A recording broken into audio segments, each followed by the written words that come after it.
You can't get rid of the handshake line. I heard Vital maybe said that. Fran Fraschilla might have said that. That's crazy to me. Crazy. If you can't shake hands, Jay Billis said it as well. Who did? Jay Billis. Jay will say some stuff. He'll stir some stuff up. He's got that bully pulpit out there, and he has a lot of opinions about things. And I like all those guys. I've known Fran forever and Jay for a long time. And Vital's been awfully nice to me. He did games on TBS when we were at Auburn back in the '70s, of all things. But right before ESPN had gotten started. But you can't get rid of the handshake line. I mean, I've had some handshake lines that were very uncomfortable, but that's my responsibility to go over there and congratulate the guy that just kicked my butt, even if I don't mean it. And you don't have to hug him. You don't have to give him a sincere handshake. You just have to be courteous and move on. And there are all kind of, Juwan Howard screwed up. Greg Gard screwed up.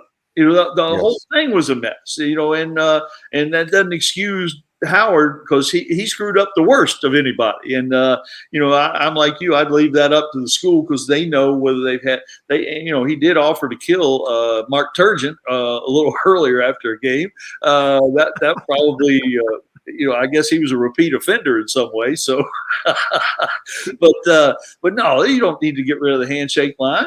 You need to teach your guys to do that. I will tell you this though, on the women's side in particular, and I don't know how widespread this is, but I think every game that I've done this year, which is, somewhere between 15 and 20, they started in COVID, they started just waving at each other and then going to their separate locker rooms. And they've continued to do that. They don't the games I've been to, they don't do the handshake line. They just all wave and then go to the locker room. But I think you got to shake hands, don't you? Absolutely. Yeah. Bubba forwarded me an article today. And Bubba, I don't know if you were about to mention that. No, go ahead. Go ahead. Tom Izzo, who is as animated a coach on the sideline as you will ever see. He had some great quotes today, and he said there's no chance in hell you get rid of the handshake line after the game. And really, it's this, and what he sort of likened it to is this cancel culture we live in, where one situation happens and the world just overreacts and wants to get rid of everything, and that just sends the wrong message to overreact to that extent and sort of get rid of the sportsmanship aspect. So I love Coach Izzo's thoughts on that, and Coach, I'd like to forward you that article. I'm sure you'd appreciate it. Yeah, I saw some video of him talking about it a little bit, but yeah, I'd love to. Feel free to send it. And along with that, I've been in that situation. But Juwan Howard can't have it both ways. He can't press and then not expect the other guy to keep coaching his team too.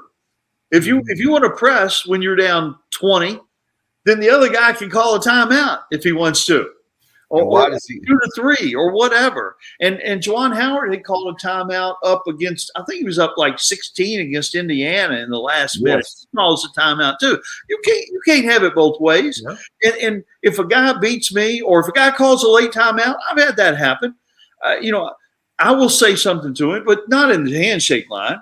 I'll get him in the hallway afterward, or I'll call him the next day. Or the next time we play him, we'll just beat the living hell out of him.